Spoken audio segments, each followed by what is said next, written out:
lepas semua bajunya, kemudian disetekapin, tangan kanan di atas, auratnya ditutup sampai ke pusar karena laki-laki, kalau perempuan sampai ke dada seperti ini. Ini boleh juga. Nah, di sini ada yang bantu, baik keluarga atau yang lain. Kalau nggak bisa, biar ambil yang kerja. Jadi mana yang bantu? Kok pergi lagi? Orang. Jadi ada yang megang gayung, ada yang megang selang, ada yang megang sabun. Kira-kira begitu. Jadi tugasnya lebih ringan. Jadi nggak semuanya dikerjakan oleh Amil, ya udah tua, udah sepuh, nyari gayung sendiri, nyari selang sendiri, nyari sabun, sabunnya batangan pula. Kita siapin sabunnya yang cair dan yang pakai itu, ya. Nah, jadi bukan seperti ini. Ini mah contoh aja, ya. Ini sabun bidara. Kita punya produksi seperti ini. Pertama, sebelum kita mandikan, diniatkan dalam hati. Ya, diawali dengan baca basmalah, ya. Boleh ikutin saya. Bismillahirrahmanirrahim. Bismillahirrahmanirrahim. Niat itu kan di hati, ya. Jadi saya ajarin cara niatnya pakai bahasa Indonesia aja. Saya niat memandikan ini jenazah fardu kifayah karena Allah Ta'ala. Bisa semua? Kalau saya ajarin bahasa Arabnya pasti lupa nanti. Ya, itu aja. Kalau ada air mentimunnya kita siram ke sini. Ya, ini pertama ini. Ya, tujuannya apa? Menghilangkan aroma bau mayat atau yang amisnya atau yang apa segala macam. Ya kan? Nah, pertama kali kita lakukan adalah membersihkan kotoran yang ada. Ya, kemaluan yang ada. Ya, depan belakang kita bersihkan dulu. Biasanya untuk mengeluarkan kotoran kita bantu dengan tekan perutnya. Ya, ada juga yang ini dimiringkan ke sini. Maaf, kalau ada yang megangin seperti ini, tujuannya apa? Biar kotorannya gampang keluar. Ya, tapi kalau nggak banyak ya diturunkan aja, turunin. Ya, seperti ini aja posisinya. Ini kan ada bantalan-bantalan itu kan? Ini kakinya agak dikeluarin begini, ya kan? Kalau di rumah sakit itu masih lemes karena baru meninggal, ini biasanya diangkat satu begini. Itu tujuannya apa? Mudah untuk nyebokin. Harus dengan tangan kiri kita cebokin. Jadi ini dipegang perutnya. Tapi ternyata jenazah ditekan-tekan kok nggak keluar. Ya jangan dipaksakan untuk biar keluar. Karena namanya kotoran itu yang siap keluar. Sebagaimana ketika kita pengen BAB, ya kan? Kita pengen BAB, ya sudah ditekan perutnya, maka akan mudah keluar. Tapi kalau kita nggak kebelet BAB, ya nggak bakalan kita ke kamar kecil kan gitu kan? Gitu kira-kira begitu. Sama jenazah ini pun seperti itu. Maka kita boleh mapping kepada keluarganya bertanya, ini BAB-nya kapan terakhir? Dijawabnya tadi pagi. Meninggal jam 9. Alhamdulillah, nggak bakalan ada kotorannya. Ya mau ditekan kayak apa? Ibarat kita nggak kebelet, ya nggak bakalan keluar. Ya cukup kita bersihkan aja area duburnya yang di luar. Jangan sampai kita menyakiti jenazah dengan cara ini dikurak-kurak ke dalam. Masukin, apalagi air semprotin itu. Nah itu namanya tidak manusiawi. Karena apa? Menyelenggarakan memuliakan jenazah sebagaimana memuliakan dia ketika masih hidup. Jadi nyebokinnya sekedarnya yang di luar gitu. Gitu. Ya, jadi kira-kira begitu cara. Ini yang agak paling repot di situ aja. Sebetulnya membersihkan ini. Maka teknisnya tadi kita tanya dulu kepada keluarganya. Boleh bertanya seperti itu. Atau bahkan kita bertanya juga, ini sakitnya apa? Gitu kan? Tiba-tiba sakitnya malah diabetes segala macam, ada luka di belakang. Itu yang mohon maaf yang bikin bau banget itu luka. Biarpun sudah bersih jenazahnya, tetap aja bau karena bolongnya itu, lukanya itu. Nah, kita bersihkan lagi ini bisa diangkat, ini bersihkan. Ya. Dengan sabun mas, sabun. Ya sabunnya, sabunnya. Selang mas, selang masukin. Jadi kosorin selang terus biar langsung keluar.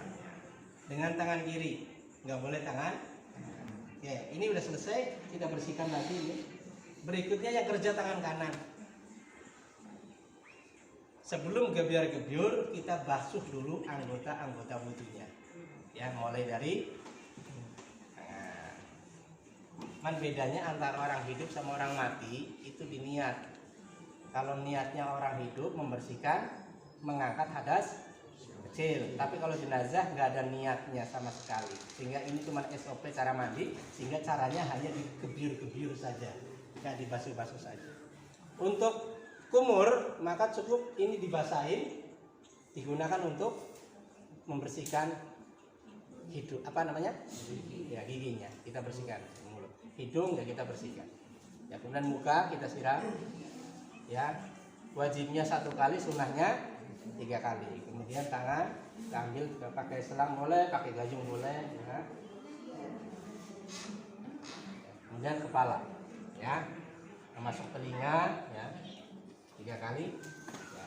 Terakhir bagian kaki bisa diakhirkan nanti setelah mandi selesai baru bagian kaki. Ada yang menyiramkan langsung ya monggo, gitu kan. Nah setelah proses membasuh anggota-anggota wudhu dimulai dari yang sebelah kanan dan kiri, berikutnya kita mulai pembersihan. Ya kata Nabi kepada Umayyah tadi, mandikanlah dia dengan 3 kali atau 5 kali atau lebih banyak lagi seperlunya sampai benar-benar bersih dengan hitungan ganjil. Siram dulu 1 kali air, meratakan air ke seluruh tubuh. Ini menjadi rukun mandi kedua. Rukun pertama adalah niat, yang kedua meratakan air. Setelah rata airnya, mulai dari arah kepala ini, kepalanya kita bersihin, langsung disampoin mas, sampoin mas, ya sampoin, ya kan. Ini kita karena sudah kena air kita sabuni, ya kita sabuni sebelah kanan semuanya. Sabun, ya antum bagian situ kaki bersihin, ya kan. Kuku-kukunya ini kita bersihkan, yang panjang nggak usah dipotong, biarkan tetap seperti ini kita bersihkan, ya. Anggap ini sabunnya udah kena semua ini, ya sabunnya udah kena semuanya. Berikutnya adalah penyiraman kedua, siram lagi untuk menghilangkan sabun, sama seperti kita mandi kan, nggak ada bedanya begitu, ya. Nah, ternyata masih ada sisa-sisa sabun, ya kita kosok-kosokin pakai ini waslapnya. Nah, sambil disiram, ya terus air ngalir terus, gitu kan, sampai semuanya bersih. Itu udah 3 kali siraman kan, ya kan. Nanti bisa 5 kali nih, ya 5 kali ya. Jadi udah selesai bagian atas, maka berikutnya bagian belakang. Nah ini kalau bagian belakang, kalau yang ambil kerja sendiri kan nggak bisa, pasti harus ada yang bantu. Ya ini kebetulan model jadi bisa miring sendiri. Nah, ada yang megangin di sana, ya megangin dari sini, ya kan. Nah kita siram lagi sini, kemudian kita. Oh iya, ini main muter aja ini, ya, main muter. Ini main muter aja ya, langsung. Ini maksudnya sebelah kanan, ya sunnah dari kanan. Nah, kita pindah yang mandiin ke sono. Di sini keluarganya megangin. Ya, di sini keluarganya megangin, yang mandiin ke sana. Pindah, ya. Jadi saya pindah, ini pegangin mas, jangan sampai jatuh tuh. Ya, ya. Ini ketutup, tetap posisinya, ya. Iya, nggak boleh kelihatan itu aurat, tetap seperti ini. Nah, bagian ini kemaluan tangan kiri bisa dicek ulang. Sampai ke sana semuanya udah bersih, siram lagi pakai air, kita bersihkan lagi, ya, pakai air lagi, selesai. Ya, kemudian miring lagi berikutnya sebelah sini. Kiri, ya, miring lagi.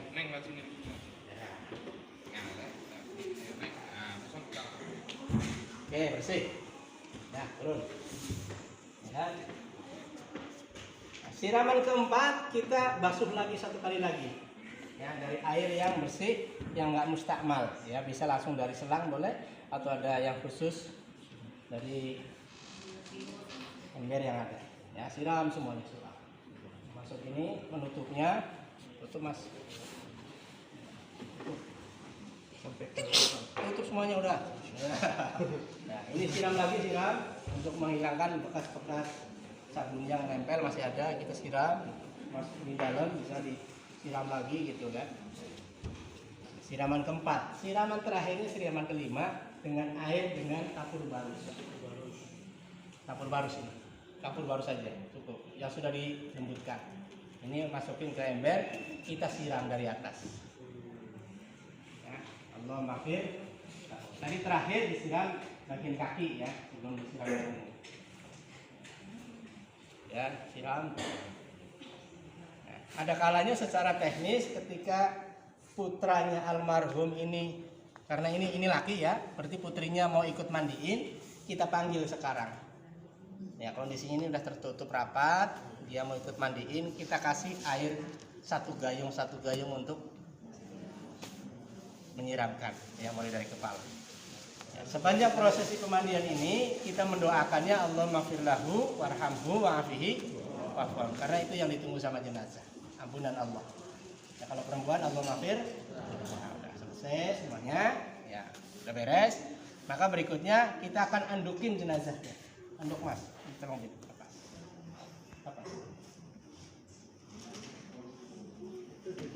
Ya, ini basah, ya udah kotor dibuang. Nah, ini bersih lagi. Ya, kita siapkan anduk 2 lembar sama kain 1 lagi batik buat penutup pengganti ini. Alhamdulillah masih ada. Biasanya teriak-teriak biasanya. Pegang ujungnya, pegang dulu. Pegang ujung sama ujung aja. Ke atasnya, ke atas. Tarik, kencengin. Nah, seperti ini. Ya, ini masih dalam kondisi tertutup. Kita perlahan-lahan, ya. Mau dilepas boleh, nggak dilepas juga boleh. Ya. Mulai dari kepalanya, ya kita keringkan, ya. Terus lanjut ke bagian, ya dada sini.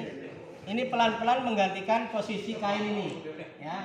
Terus anduknya yang lebar, jangan kecil seperti ini, yang lebar, full. Ya, kalau ada kain ihram, boleh kain ihram 1 buat anduk. Kita siapkan lagi 1 lagi, ini tarik. Jadi ini sama sekali nggak kelihatan auratnya. Yang mandiin pun nggak lihat. Ya. Waktu hidupnya jangan lihat, apalagi matinya kan. Rugi kalau lihat. Ya. Nah ini dipel-pel, ya tinggal di. Enak antum, ada yang tutup. Nah udah tutup. Nah sekarang tinggal diangkat. Jangan diambil, biarkan di situ. Belakangnya Ya. kalau belakangnya Ya belakangnya nggak apa-apa.